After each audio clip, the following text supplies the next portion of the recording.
lembaga yang tidak bisa dipercaya itu adalah salah satunya adalah DPR. DPR.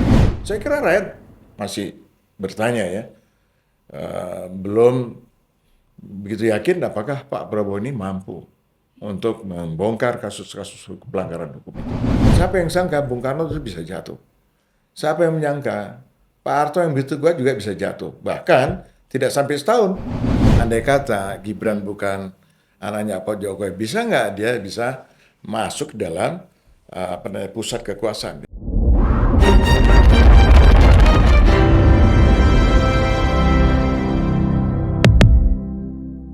Tahun 2024, Prabowo Gibran terpilih dengan presentasi suara 58,6%. Dinyatakan sah, kemudian dilantik.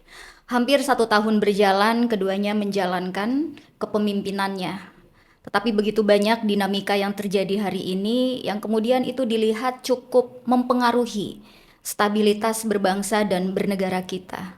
Hadir hari ini bersama akademisi dan juga aktivis politik, Associate Prof. Dr. TB Masa Jafar. Apa kabar, Bang? Baik, alhamdulillah. Alhamdulillah, alhamdulillah. Bang, melihat Prabowo Gibran, bagaimana Abang melihat pola dan gaya kepemimpinan keduanya dan mitra sebagai presiden dan wakil presiden saat ini? Ya, saya kira ini pada umumnya para analis dan pengamat sedang melihat perkembangan duet Prabowo dan Gibran di dalam menghadapi berbagai problem ya, bangsa ini di tengah-tengah merosotnya ekonomi. Itu yang pertama, yang kedua, sejalan dengan itu eh, juga sedang terjadi satu kehidupan sosial ekonomi rakyat Indonesia memasuki angka kemiskinan yang sangat luar biasa. Kalau World Bank kira-kira berapa? Ya, 62%. 62%. Kira-kira. Itu luar biasa, bukan angka yang kecil. Ya.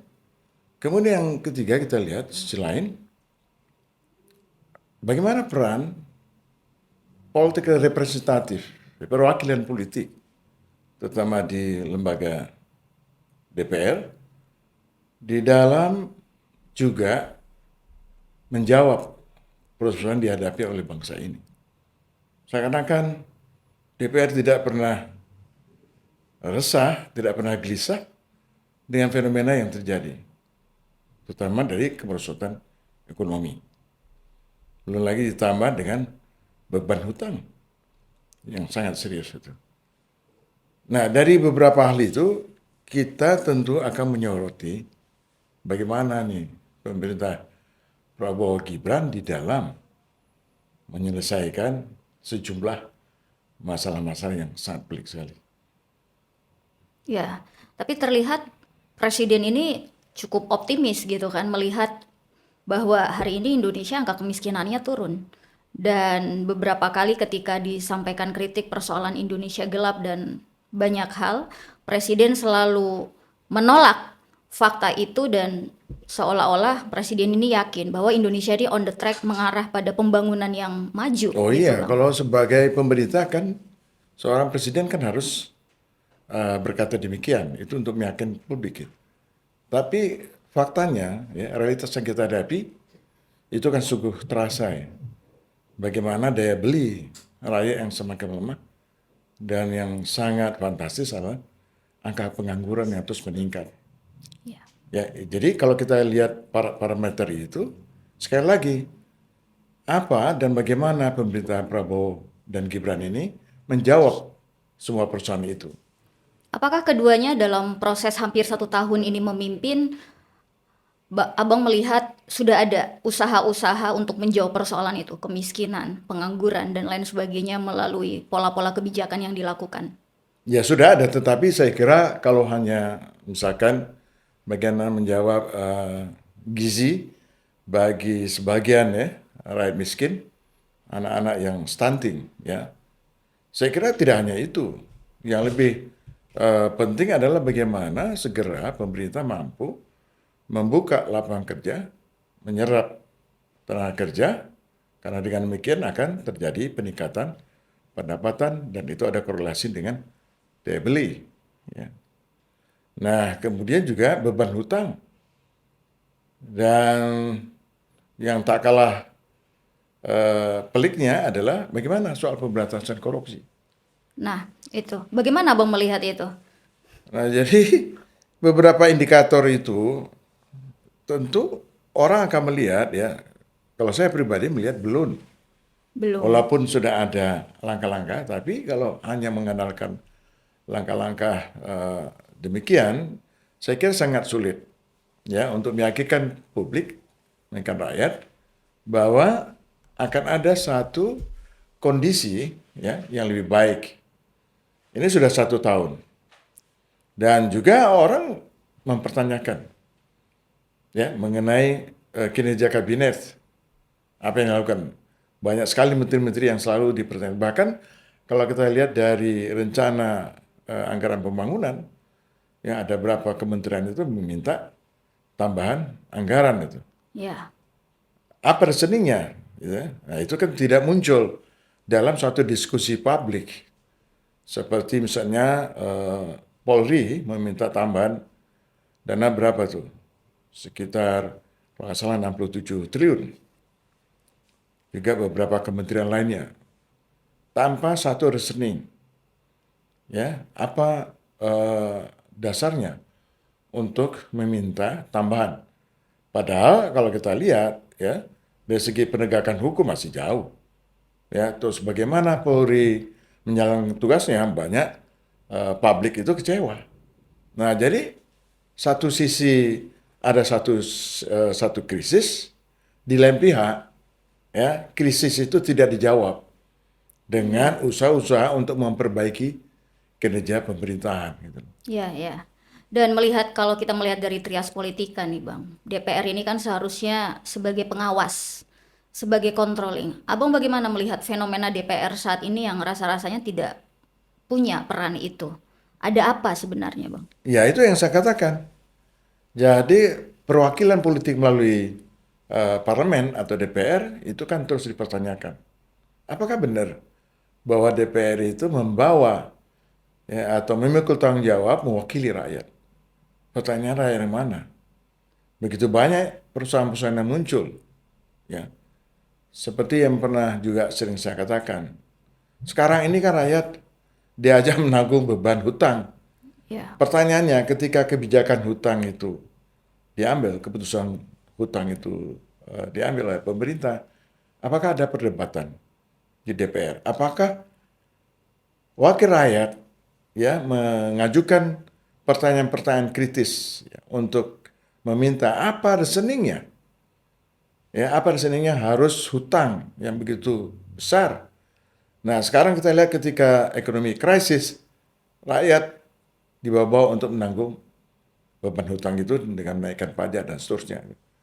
Nah, itu menjawab bahwa lah selama ini apa kinerja DPR itu? Banyak lagi kebijakan-kebijakan yang diambil oleh parlemen gitu. ya. Kalau DPR sudah seperti itu, lalu apa yang harus kita lakukan Bang? Untuk memastikan bahwa eksekutif, presiden, wapres, beserta jajaran kementerian ini bisa menjalankan peran dan fungsinya.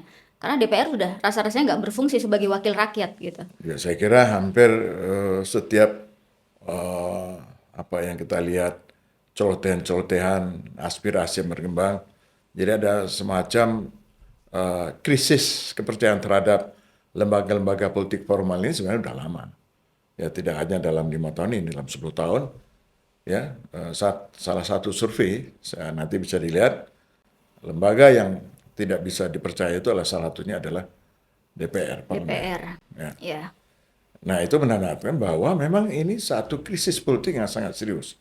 Nah, seperti yang saya katakan, apa kontribusi DPR, ya, parlemen itu di dalam mengambil langkah-langkah, terobosan-terobosan untuk menjawab krisis yang sangat gawat ini. Ya. Trust issue dari rakyat untuk saat kepada DPR memang sangat lemah. Tapi kalau kita membandingkan nih, 10 tahun terakhir ketika di rezimnya Jokowi, kemudian saat ini masuk di eranya Prabowo. Kalau di eranya Jokowi ini kan masih ada lah oposisi atau dinamika di DPR itu masih cukup sengit. Tapi kalau di era Prabowo ini, rasa-rasanya kok kayak adem-adem aja, ditambah Bang. Rezim lama Jokowi dengan Prabowo ini terlihat sangat mesra justru. Nah, Abang melihat ini seperti apa? Apakah kayaknya ya sudah kita pasrah atau ini fenomena apa? Abang melihatnya lebih detailnya lagi. Ya, jadi kalau kita lihat perkembangan terakhir ini kan ada satu ketidakpastian. Ya, Ya, kalau pada era Jokowi, meskipun oposisi itu lemah, tapi masih ada. ya, Sekarang kita lihat di era Prabowo ini, suara oposisi itu makin lama makin meredup. bahkan tidak ada sepertinya. Ya, sepertinya seperti itu. Ya, Apakah ini terjadi satu perubahan ya barisan kelompok oposisi untuk masuk atau berkooperasi dengan pemerintahan Prabowo untuk masuk dalam struktur kekuasaan? artinya semua cari pintu masuk nih ke kekuasaan. Ya semua kita lihat ya. Padahal kan eh, transisi Jokowi ke Prabowo ini kan masih banyak question mark, banyak pertanyaan-pertanyaan besar belum terjawab, gitu ya. Jadi kita bisa bayangkan kalau apakah pada era pemerintahan Prabowo ini akan lebih baik gitu ya, karena banyak eh, kontradiksi atau paradoks. Itu seperti yang ditulis oleh Pak Prabowo juga ya. Kita lihat satu sisi bahwa sudah ada langkah-langkah misalkan penegakan hukum ya. Tapi langkah-langkah penegakan hukum itu kan ada semacam tebang pilih. Contohnya gimana, Bang? Ya, Penegakan hukum yang dilakukan oleh ya Prabowo. yang kena ini kan baru tingkat yang kecil-kecil. Yang besar Oh, walaupun perihal korupsi. ya Ya. saya kira kan banyak. Kalau diurut tuh banyak sekali kasus-kasus kakap itu.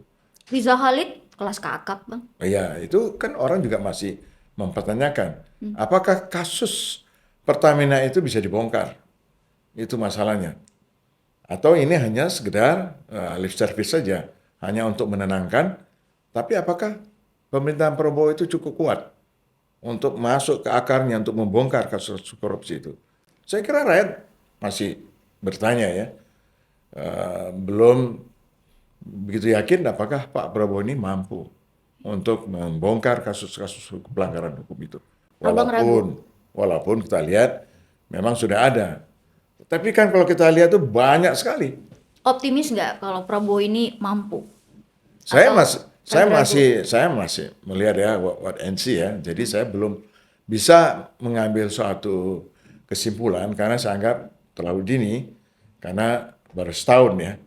Nah, tapi dengan setahun pun kita lihat atau harapan publik itu masih terlalu tinggi kepada pemerintah Prabowo ini. Baik. Dan ditambah lagi, saya pengen kembali lagi nih, hubungan mesra antara Prabowo dan Jokowi.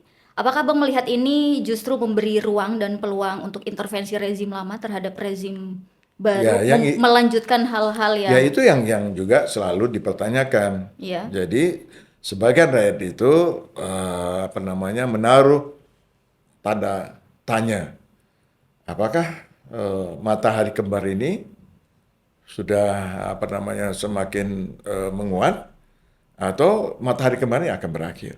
Nah, kalau kita lihat dari beberapa kejadian ya nampaknya pengaruh Jokowi ini masih lumayan kuat kita lihat. Nah, sehingga beberapa pesan-pesan politik ini disampaikan misalkan oleh kelompok TNI itu kan belum ada tanda-tanda bahkan akan ada misalkan tuntutan untuk reshuffle ya untuk meminta mencopot Gibran tentu saja dengan alasan-alasannya gitu ya. Nah, itu salah satu parameter untuk mengatakan apakah antara Prabowo dan Jokowi ini masih mesra atau sebenarnya sudah narik garis. kenapa harus diukur lewat situ bahwa ketika tidak ada respon terkait pemakzulan Gibran dan beberapa hal, itu dijadikan ukuran bahwa saat ini Prabowo masih mendengar Jokowi. Ya karena inilah salah satu bentuk ya yang bisa dibaca oleh publik satu model power sharing ya. Jadi ada kesepakatan atau kontrak politik dan itu diakui oleh Pak Prabowo bahwa kontribusi dari Pak Jokowi itu betul ada ya. Bukankah itu hubungan yang bagus ya Bang ya, antara mantan presiden dan presiden, justru memuluskan transisi kepemimpinan kan, yang jarang terjadi. Tapi mesti dilihat konteksnya Seperti ya. apa tuh Bang? Mesti dilihat konteksnya. Nah, kalau melihat konteks ini kan yang pertama harus dilihat apa yang terjadi ya pada masa kepemimpinan Jokowi, terutama dalam 10 tahun. Apa yang terjadi? Ya, terutama kita lihat bahwa korupsi yang paling parah itu ya yang terjadi itu justru selama 10 tahun ini. Dan sebagian itu kan sudah mulai dikoreksi oleh Prabowo. Tetapi itu baru tahap awal. Yang diperlukan juga langkah-langkah berikutnya gitu ya. Termasuk misalnya bagaimana mengendalikan soal beras, import beras, kemudian membeli hasil petani misalkan, itu kan baru tahap awal. Banyak lagi langkah-langkah lain itu ya. Nah, oleh karenanya kalau buat saya bahwa mungkin ini satu tali temali kepentingan yang mungkin tidak mudah juga segera diakhiri. Tetapi ada risiko bagi pemerintah Prabowo karena rakyat ini kan menunggu. Rakyat ini istilahnya beban sosial ekonomi itu istilahnya udah di leher. Ya, apakah koreksi oleh Prabowo ini tidak bisa dilakukan dengan tetap menjalin hubungan mesra dengan Jokowi? Ya, itu bisa apa namanya? Apakah ini dimaksudkan sebagai satu strategi ya? Banyak juga yang berpendapat ini strategi Prabowo secara pelan-pelan untuk mengakhiri kepemimpinan Jokowi itu. Tetapi faktor Jokowi ini kan bukan Jokowi ansi. Jadi Jokowi ini harus dilihat sebagai satu kekuatan, dia mewakili kepentingan representasi ekonomi politik yang ada di belakangnya. Jadi pengaruhnya sangat kuat. Jadi bukan hanya pada Jokowi, tapi siapa di belakang Jokowi itu. Nah itu kan bisa dilihat mengenai apa namanya kemarin itu kasus PIK 2. Kemudian proyek strategis nasional, beberapa peristiwa lain ya, itu menandakan bahwa pengaruh dari kekuatan ekonomi politik yang menyokong Jokowi itu masih kuat sekali. Ya, artinya kontrak politik antara Jokowi Prabowo ini sangat kuat. Apakah salah satunya itu Gibran? Menjaga Gibran, memastikan Gibran. Ya itu kan satu paket. Ya. Ya itu kan satu paket.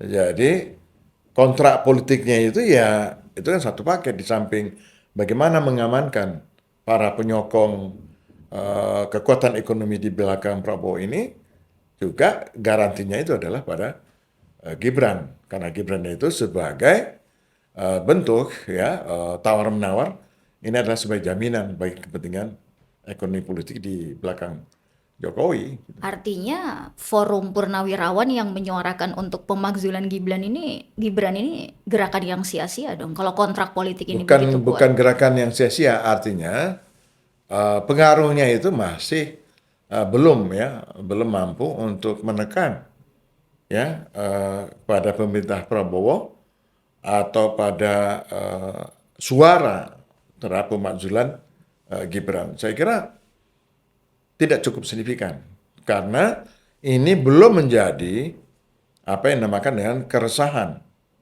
ya secara nasional ya, keresahan terkait publik. pemakzulan Gibran. Ya kan ini kan baru hanya kelompok TNI. Ya. Mestinya suara dari kelompok TNI juga akan diikuti oleh kekuatan-kekuatan politik lainnya, termasuk juga yang ada di DPR gitu loh. Karena sepanjang benang kusut relasi kekuasaan seperti ini, saya ragu apakah pemerintah Prabowo itu mampu. Tapi sebenarnya seurgen apa sih Bang? Seurgen apa Gibran ini harus dimakzulkan? Nah ini kan menyisa persoalan menyangkut soal legitimasi. Walaupun secara hukum dia sah, tetapi secara moral, secara etik, itu kan ada cacatnya. Proses MK itu kan meninggalkan sisa-sisa masalah politik pada pemilu 24 gitu. Dan ini akan terus menjadi ruang ya bagi publik, bagi kekuatan-kekuatan politik untuk terus mempertanyakan. Itu yang pertama. Yang kedua, dari segi kemampuan dan peran yang mereka oleh Gibran itu, orang sangat pesimis gitu loh. Apakah juga peran Gibran ini mampu nggak ya untuk bersama-sama Prabowo untuk menyelesaikan sejumlah masalah? Itu yang selalu dipertanyakan gitu. Kalau Bang Jafar lihat sendiri, apakah Gibran ini mampu? Sepertinya anak muda, ya kan? Punya spirit, punya keberanian untuk ngambil langkah-langkah Itu yang kan bisa berani. dilihat dari jejak rekam ya. Ketika dia menjadi wali Wali kota kota, Solo. ya, waktu Solo. Dan kalau kita lihat lagi kalau kita compare, ya, bobot dari wakil presiden yang pernah mendampingi presiden-presiden, saya kira jauh sekali. Ya, kalau Ya kita bandingkan. kapasitasnya. Oleh karena itu juga diragukan gitu loh. Nah di dalam politik itu sesuatu yang wajar ya, karena tuntutannya itu tidak hanya pada soal apakah pemilu itu demokratis atau tidak, tetapi jauh dari itu apakah para pejabat publik, tidak hanya Gibran ya, termasuk juga menteri-menteri itu mempunyai kapasitas nggak? Karena itu menyangkut soal legitimasi. Kalau ini kemudian, ya, ini kan baru setahun. Kalau 2 tahun ini tidak memberikan satu perbaikan yang cukup signifikan, maka apa yang diragukan oleh publik itu ternyata terbukti. Nah, karena apa? Karena legitimasi politik ini dia kan tidak konstan. Nah, hampir semua presiden yang memiliki dukungan legitimasi yang kuat pun, ketika mereka di periode kedua itu kan menurun. Nah, yang saya khawatirkan, jangankan sampai pada periode kedua, kalau itu wajar ya, ada penurunan. Jangan-jangan belum sampai satu periode ini akan mengalami distrust. Karena tadi beberapa persoalan yang sangat krusial sekali gitu. Dan secara formal politik sebenarnya Bang, kita melihat Gibran ini didukung kuat. Bahkan lagi-lagi kalau kita kembali ya pada hubungannya Prabowo Gibran, rasa-rasanya Prabowo ini disiapkan untuk 2029. Artinya kan lebih bijaksanakah supaya saat ini bagaimana melihat Gibran ini dia berperan dulu gitu. Untuk memakzulkan dia rasa-rasanya hanya mengganggu stabilitas berbangsa dan bernegara kita, hanya sebuah gerakan yang kemudian menyibukkan kita pada hal-hal yang tidak Ini produktif. begini, Mbak. Jadi kalau kita relasi para elit politik ini, dia kan sangat overconfidence. Jadi politik ini orang atau kita cenderung melihat pada sisi legal formal. Tapi secara aktual sebenarnya ya elit-elit itu kan juga apakah sebagai satu representasi politik yang betul-betul real. Itu kita bisa pertanyakan. Nah, kembali lagi pada proses pemilu. Bagaimana satu partai itu menang, bagaimana anggota-anggota legislatif itu masuk ke DPR, itu banyak cerita. Nah, kadang-kadang ada nggak pernah kampanye, bisa jadi. Ada kemudian hampir semua anggota DPR itu menggunakan kekuatan money politik. Ya. Bahkan kemenangan Pak Prabowo pun, bahkan kemenangan Pak Jokowi pun, itu kan syarat dengan bansos, dengan apa macam-macam itu ya. Apalagi kan secara objektif kita lihat bahwa kemiskinan itu kan masih angkanya kan masih besar sekali. Nah, politik-politik seperti itu menurut saya itu kan politik semu. Legitimasi yang diperoleh yang baik pada masa Jokowi maupun sekarang, termasuk juga Pak Prabowo, itu kan bisa juga dipertanyakan. Apalagi kalau cuma berapa tadi 56%. Kalau menurut saya 56% itu tidak cukup 50 ya. ya, tidak cukup besar ya. Karena 56 itu real apa enggak? 50 ya 58 58 itu real apa enggak? Itu Ya. kan bisa juga ya kita pertanyakan untuk menguji gitu loh ya. Nah, itu ada kaitannya terhadap sekali lagi sejumlah ya problem-problem yang dihadapi. Nah, oleh karena itu coba kita belajar lagi sejarah pemerintahan kita.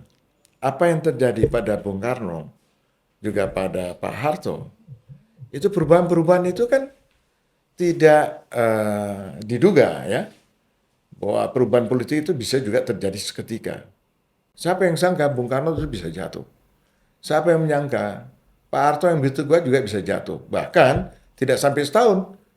Nah, itu yang selalu saya pertanyakan. Saya bicara di mana-mana, saya selalu ya memberikan warning terhadap masalah legitimasi. Karena legitimasi politik melalui sistem pemilu itu banyak pertanyaan-pertanyaan yang bisa diajukan secara kritis. Apakah real gitu?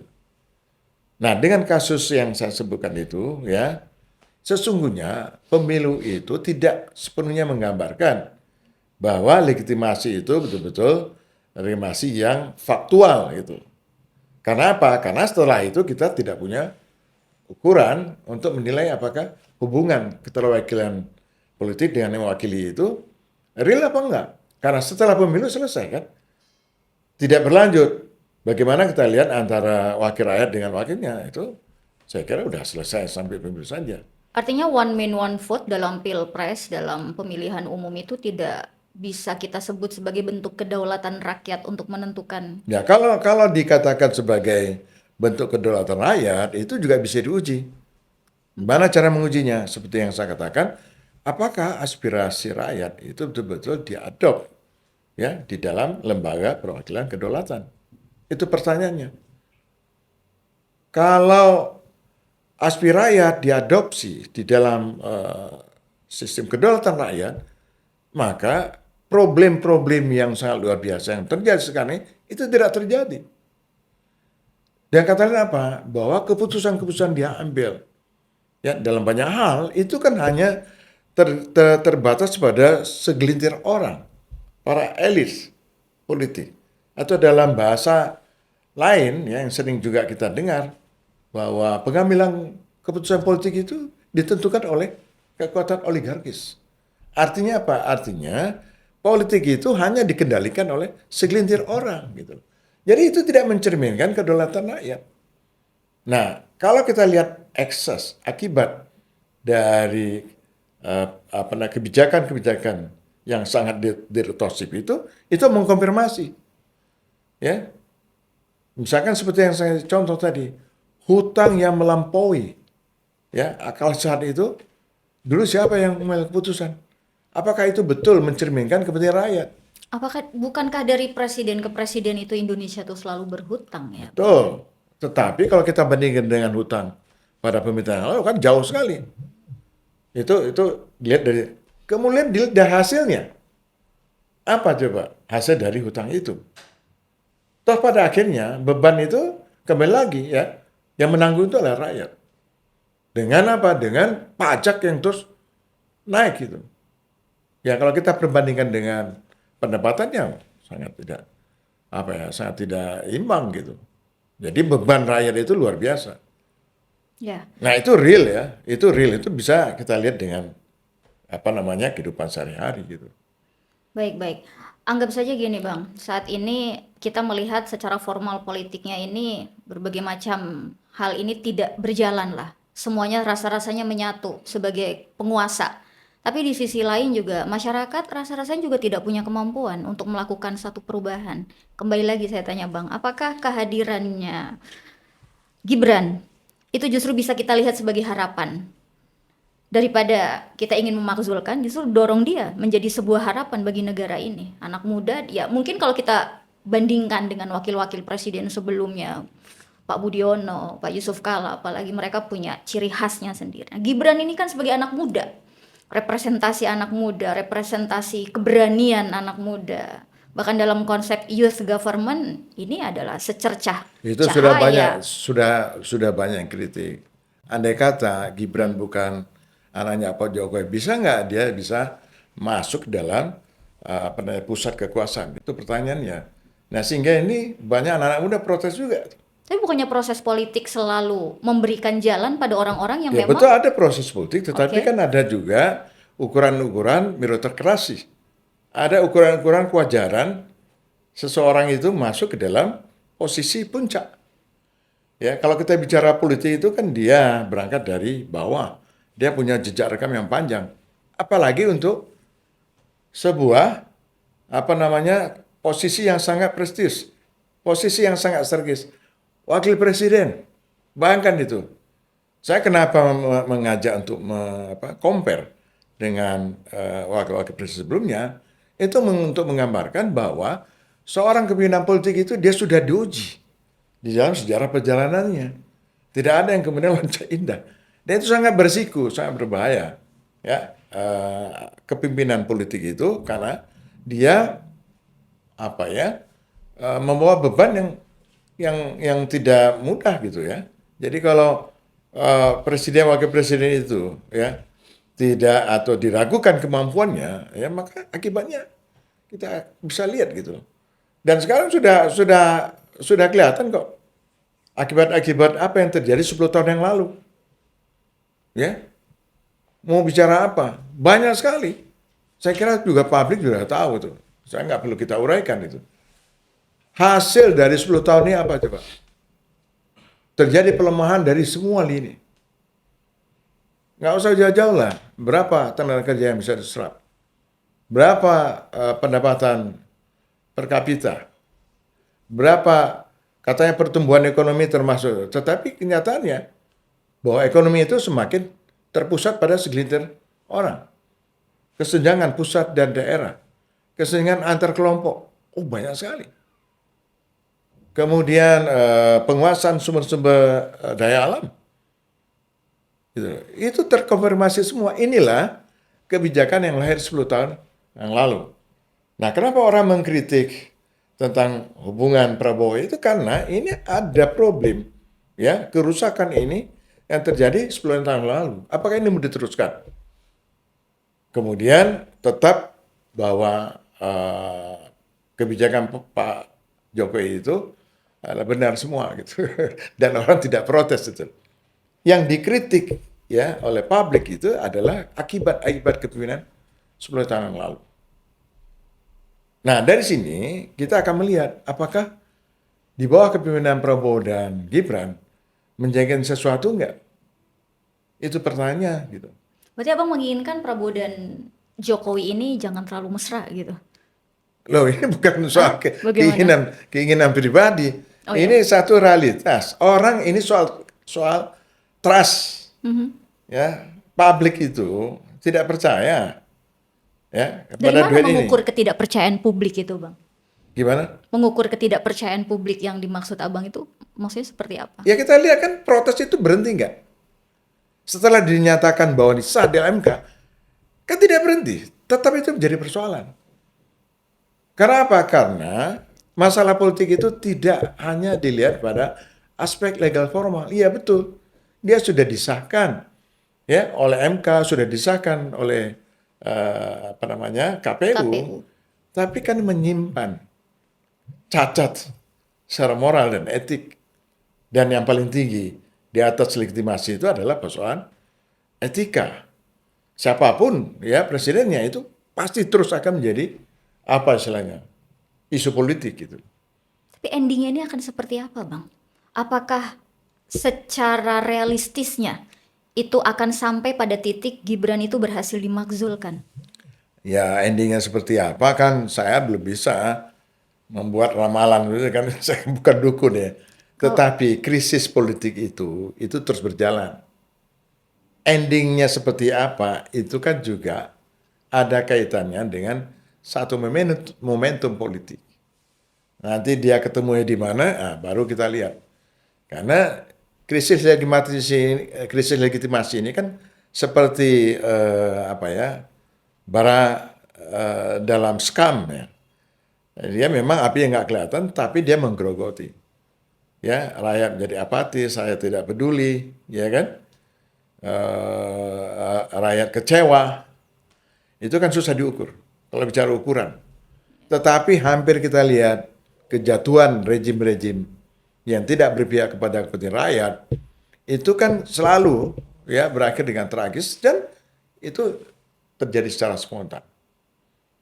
jika suara-suara dan gerakan untuk pemakzulan Gibran ini berjalan terus-menerus bahkan sampai 4 tahun ke depan, ini bukankah hanya akan menimbulkan konflik sosial, Bang? Memeta-metakan masyarakat seperti yang terjadi pada momen-momen sebelumnya. Dan kita tidak fokus untuk membangun dan mengkritisi hal-hal yang kita anggap justru itu lebih urgent ketimbang menurunkan atau memakzulkan kepala negara, wapres. Ya, ini artinya kan ada sebagian, ya, saya katakan rakyat yang tidak puas. Kebetulan itu disuarakan oleh TNI. Ya, Itu kan faktual, itu realitasnya. Sekarang pertanyaannya, apakah ya aspirasi yang disampaikan oleh TNI hanya terbatas pada anggota TNI yang ada di DPR? Ya, saya kira tidak. Karena apa? Karena kita sangat sulit untuk melacaknya. Karena apa? Karena yang semestinya ya parlemen itu sebagai representasi aspirasi rakyat mestinya kan bunyi. Tapi kan faktanya kan tidak. Apakah DPR itu menyambut desakan TNI? Ya, itu kan belum bisa dijawab sekarang gitu loh. Apakah aspirasi yang disampaikan oleh TNI itu hanya mewakili aspirasi TNI? Belum tentu juga. Karena itu juga ada dalam pikiran sebagian orang. Itu kita bisa lihat dalam diskusi, dalam pertemuan, ya, di dalam media sosial, dalam perbincangan. Gitu loh. Ya walaupun dianggap, wah itu kan ramenya itu kan hanya di medsos. Oh tidak, itu bisa jadi salah satu parameter. Apa yang dibicarakan, apa yang dikeluhkan, apa yang dikecewakan. Itu adalah fakta-fakta yang bisa kita ambil, inilah gambaran ya yang berjalan di tengah masyarakat. Nah, apakah fakta-fakta itu mau diabaikan? Saya kira terlalu naif gitu. tapi kalau DPR RI terus diam, karena untuk masuk ke MK ini kan harus ada aspirasi dari DPR Ya, kan? makanya saya katakan kita belum bisa melihat dalam waktu jangka pendek. Ini kan terus berkembang gitu. Nah, apakah desakan TNI ini juga akan ada kelanjutan desakan dari kelompok-kelompok masyarakat lainnya? Sudah ada belum sih Bang sebenarnya? Karena rasa-rasanya hanya bergaung oleh forum TNI aja gitu. Di masyarakat kayaknya tuh kurang bergaung tuh. Ya, kita lihat aja nanti. Hmm. Ya, ini kan bukan bukan apa sebuah apa ya peristiwa berakhir ya. Ini kan masih ada kelanjutan. Kita lihat ya nanti. Ya ya. Melihat Gibran, tadi Abang sebut bahwa secara meritokrasi latar belakangnya tidak seperti para pendahulunya, wapres-wapres sebelumnya. Tapi kalau dilihat nih Bang, beberapa hari terakhir ketika Gibran melakukan gebrakan-gebrakan ya, ngomongin hilirisasi, ngomongin AI, bukankah itu satu langkah keberanian yang memberikan kita harapan ada perubahan kepemimpinan Indonesia ke depan, ketimbang generasi senior yang ya selalu klise. Abang tidak melihat seperti itu, ya Iya, kan? Gibran beberapa hari terakhir tuh, berapa iya, satu tahun terakhir kayaknya gebrakannya cukup tuh Bang. iya. Usia kan tidak harus tua untuk bisa berani Ya melakukan cukup lah, apa gebrakan. yang nggak cukup hanya menyampaikan pidato-pidato, statement. Kalau lihat itu cukup lah. Tapi Kalau kan banyak ukuran-ukuran lain yang bisa dipersoalkan gitu. kalau 1 tahun ke depan Gibran bisa menunjukkan dan membuktikan bahwa apa yang diragukan itu salah. Apakah Abang akan berbalik untuk mendukung dan lebih melihat Gibran ini sebagai satu anak muda yang harus diregenerasi sebagai pemimpin Saya Indonesia nggak ke terlibat depan? apa mendukung tidak mendukung itu bukan posisi saya. Oke. Saya hanya melihat mencoba mendeskripsikan fenomena yang berkembang, Ya, ya fakta-fakta yang muncul gitu ya. Nah tentu saja kalau dalam secara teori politik itu legitimasi itu kan bisa diperbarui, bisa diperkuat. Tapi betul. juga legitimasi itu bisa mengalami decline ya, bisa mengalami delegitimasi gitu ya. Nah, itu yang saya katakan. Apakah ya beberapa waktu ke depan Prabowo dan Gibran itu mampu nggak menjawab berbagai persoalan itu? Itu pertanyaannya. Mam, Kalau tidak, ya kan pastilah ya akan mengalami suatu distrust. Nggak usah contoh Prabowo lah. Pak Jokowi aja coba. Berapa terakhir? Ada yang buat polling tuh. Ya biasalah Bang itu. Eh? Biasalah ya. Ya artinya itu bukan sesuatu yang konstan. Ya. Apalagi kalau itu menyangkut langsung kepentingan rakyat. Apa? Perbaikan ekonomi. Apa yang lain? Lapangan kerja. Itu kebutuhan-kebutuhan real ya. Pengangguran. Yang lain apa lagi? Korupsi. Ya, banyak sekali yang saya lihat. Apakah pemerintah ini mampu nggak ya menjawab itu, menyelesaikan persoalan itu? Ya, artinya kan dengan persoalan yang begitu banyak, yang entah itu diwariskan dari rezim lama atau memang itu bawaan dari negara ini, dari periode ke periode kepemimpinan.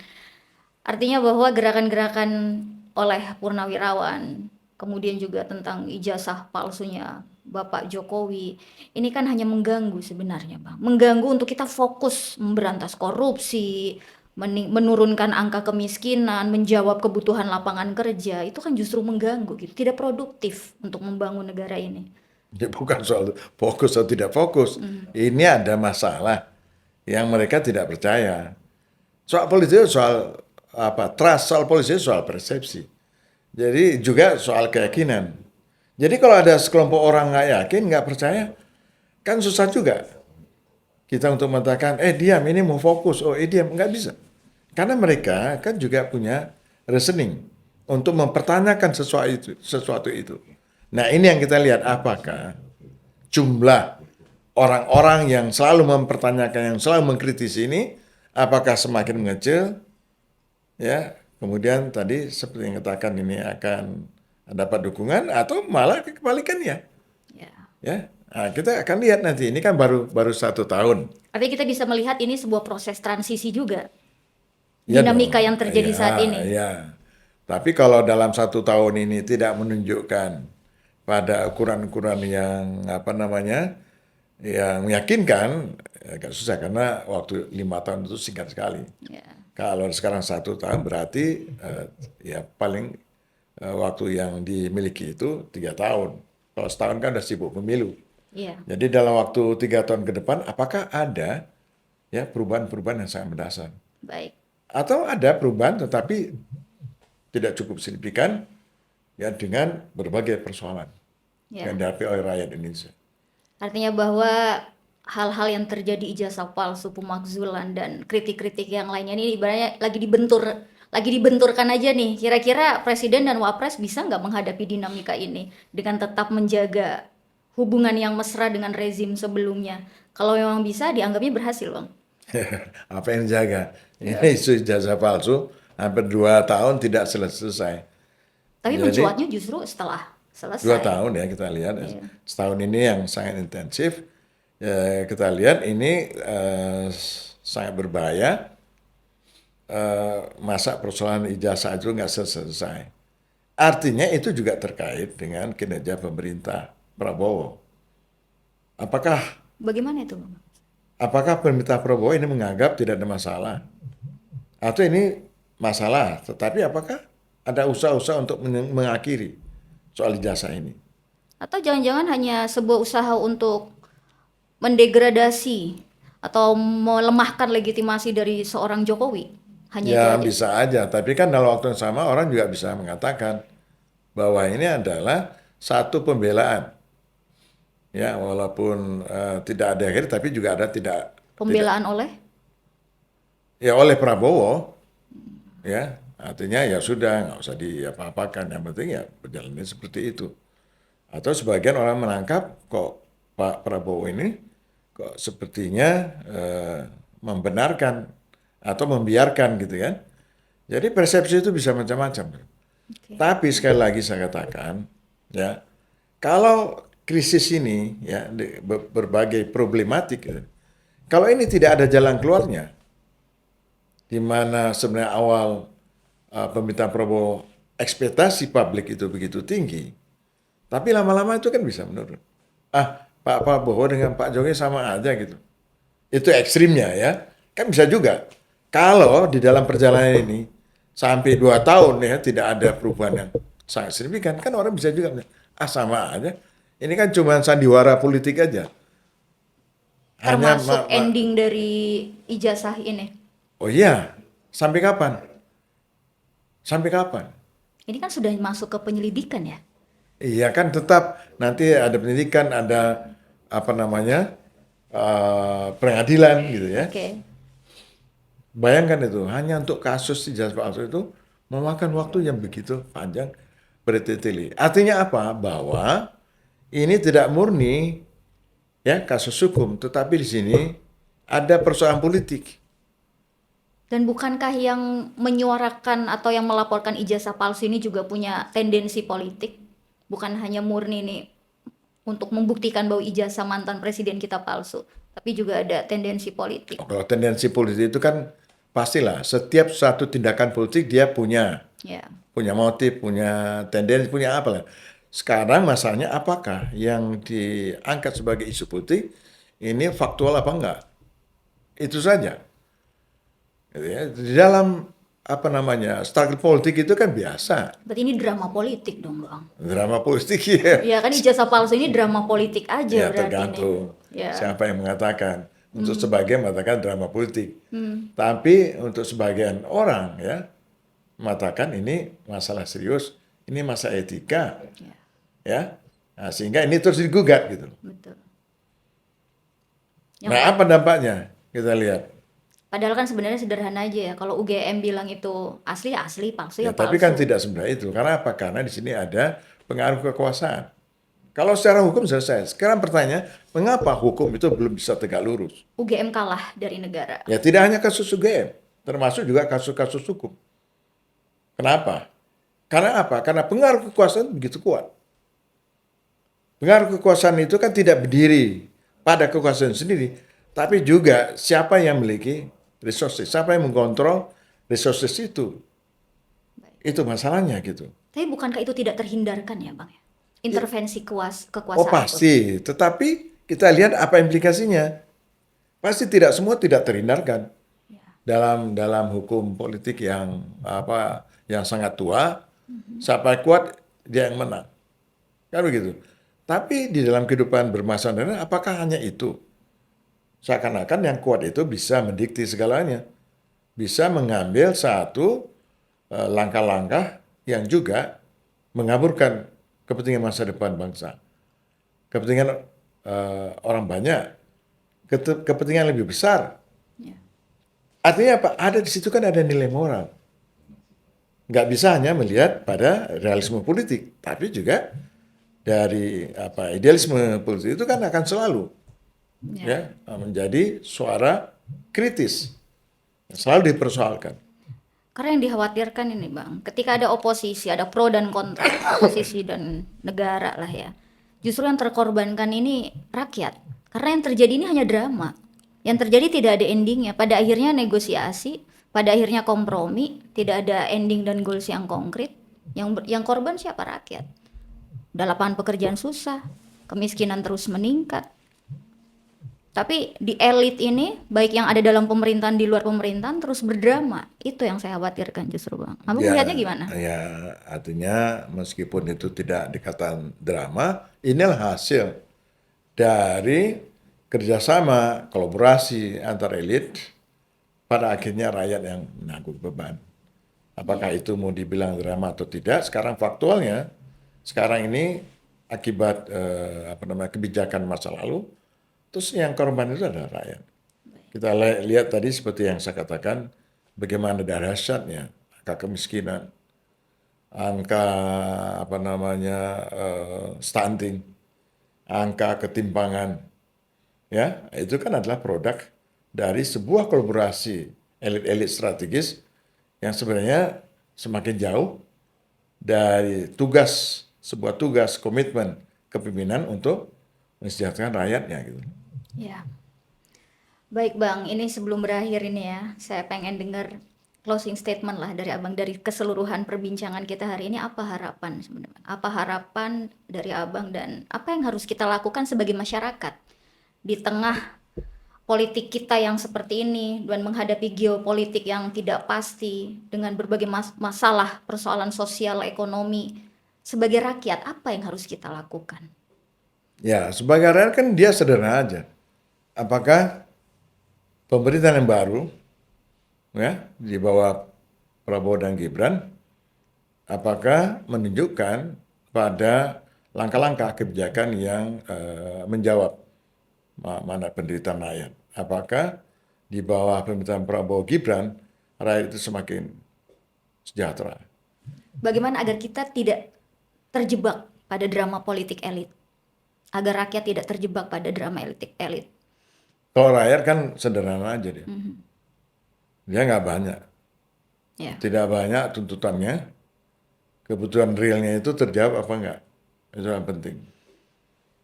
ya, ya. Nah, apabila kebutuhan pokok tidak terjawab, ya kan, mengalami suatu krisis yang sangat gawat, maka biasanya perubahan politik sesuatu yang tidak terhindarkan. Apalagi di mana gejolak geopolitik, instabilitas itu juga akan mengancam posisi kita sebagai negara yang berdaulat itu. Kondisi domestik, kerentanan, ya politik domestik, ya itu juga akan menjadi satu masalah tersendiri. Intinya apa? Intinya jangan pernah overestimate. Kalau saya itu aja, jangan pernah overestimate karena masalah-masalah yang dihadapi oleh rakyat sekarang ini sungguh sangat berat. Saya kira intinya itu. Ya, artinya tetap kritis, tetap waras. Ya, terima kasih semuanya. Hari ini bersama dengan Bang Jafar, kita berbincang banyak hal. Semoga bisa memberikan insight yang baru bagi sahabat Sinkos. Sampai jumpa lagi.